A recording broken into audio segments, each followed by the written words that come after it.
Sur la fin de la conversation, l'empereur est revenu sur Paul. Il a parlé des fureurs que lui causa dans le temps de loyauté du ministère anglais. On lui avait promis Malte qu'on s'en serait emparé aussi son pressati de son frère nommé grand maître.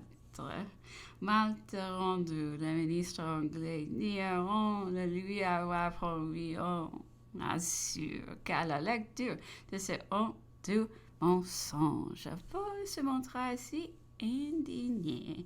Complet conseil, ceux-ci sont là dépêchés, il le perça de son épée, ordonnant qu'on la renvoya en cet état pour toute réponse. Si c'est une folie, disait l'empereur, il faut convenir que c'est celle d'une belle âme. C'est l'indignation de la vertu qui jusque-là n'a pu soupçonner une telle bassesse.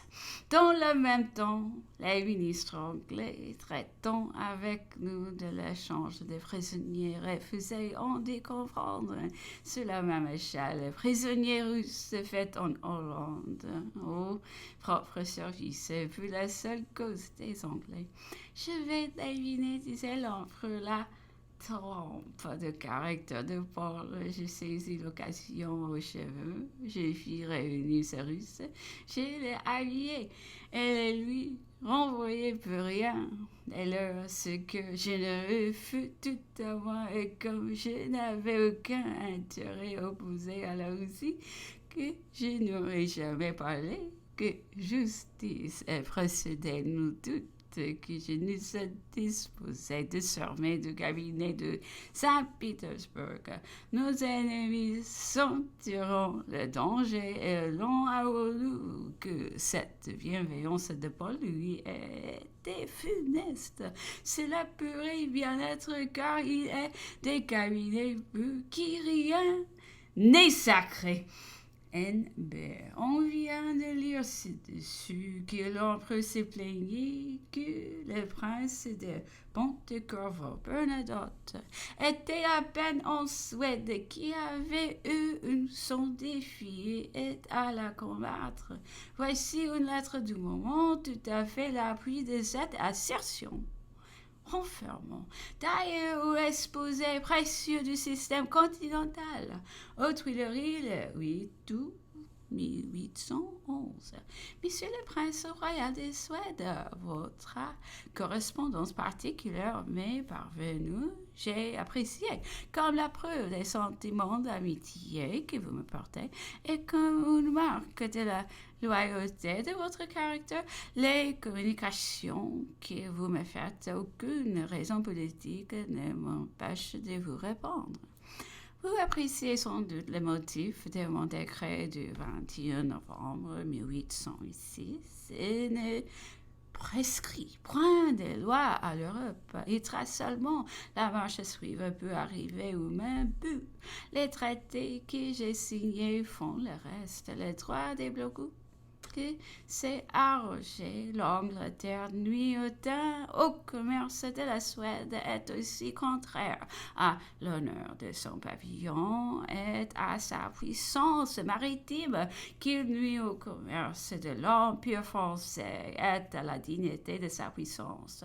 Je dirais même que les prétentions dominatrices de l'Angleterre sont encore plus offensives envers la Suède, car votre commerce est plus maritime que continental. La force réelle du royaume de Suède est autant dans l'existence de sa marine que dans l'existence de son armée.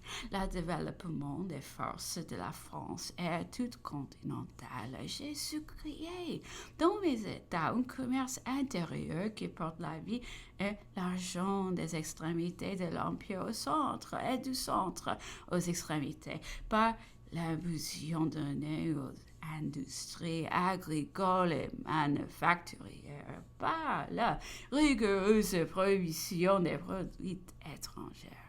Cet état des choses est tel que je ne sais pas si le commerce français aurait beaucoup à gagner par la paix avec l'Angleterre. La médian d'observance ou l'adoption du décret de Berlin est donc, j'ose le dire, plus dans les intérêts de la Suède et de l'Europe que dans les intérêts privés de la France. Telles sont les raisons que ma politique ostensible peut proposer à la politique ostensible de l'Angleterre. Les raisons secrètes de l'Angleterre, les voici. Elle ne veut pas la paix. Elle s'est refusée à toutes les ouvertures que je lui ai fait faire. La guerre agrandit son commerce et son territoire. Elle craint des restitutions. Elle ne veut pas consolider le nouveau système par un traité. Elle ne veut pas que la France soit puissante. Je veux la paix. Je la veux entière parce qu'elle seule peut assurer le nouveau intérêt. Elle les États créés par la conquête. Je pense que sur ce point, votre Altesse royale ne doit pas différer de sentiments avec moi.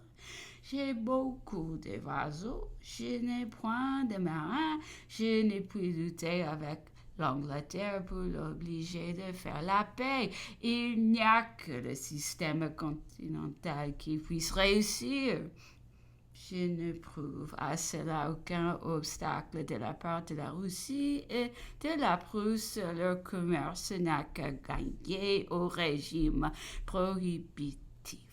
Votre cabinet se compose d'hommes éclairés. Il y a de la dignité et du patriotisme dans la nation suédoise. L'influence de votre Altesse royale dans le gouvernement est généralement approuvée. Elle trouvera peu d'obstacles à soustraire ces peuples à ces soumissions mercantiles envers une nation étrangère. Ne vous laissez pas prendre à des abattre flatteurs qui vous présenterait l'Angleterre. L'avenir vous prouvera que, quelle que soit la révolution que le temps doit produire, les souverains de l'Europe donneront des lois prohibitives qui les laisseront mettre chez eux.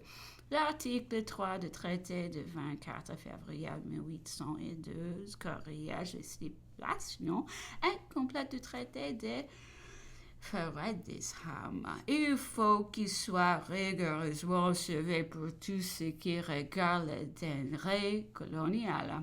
Vous me dites que vous ne pouvez vous passer de ces denrées et que par défaut de leur introduction, les revenus de vos douanes diminuent. Je vous donnerai pour 20 millions de denrées coloniales que j'ai à Hamburg. Vous me donnerez pour 20 millions de fer. Vous n'aurez point d'argent à exporter de la Suède. Ces denrées et des marchands, ils payeront des droits d'entrée. Vous vous débarrasserez de vos fers. Cela m'arrangera. J'ai besoin de fer à Anvers et je ne sais que faire des denrées anglaises. Soyez fidèles au traité du 24 février. Chassez les contrebandiers anglais de la rade de Gutenberg. Chassez-le de votre côté où ils trafiquent librement. Je vous donne ma parole que de mon côté, je garderai scrupuleusement les conditions de ce traité. Je m'opposerai à ce que vos voisins s'approprient vos possessions continentales. Si vous manquez à vos engagements, je me croirai dégager des miens. Je désire toujours m'entendre amicalement avec VAR. Je verrai avec plaisir qu'elle communique cette réponse à Son Majesté suédoise, dont j'ai toujours apprécié les bonnes intentions. Mon ministre des Affaires étrangères répondra officiellement la dernière note que le comte d'Essen a fait mettre sous mes yeux. Cette lettre n'étant à autre fin, Napoléon.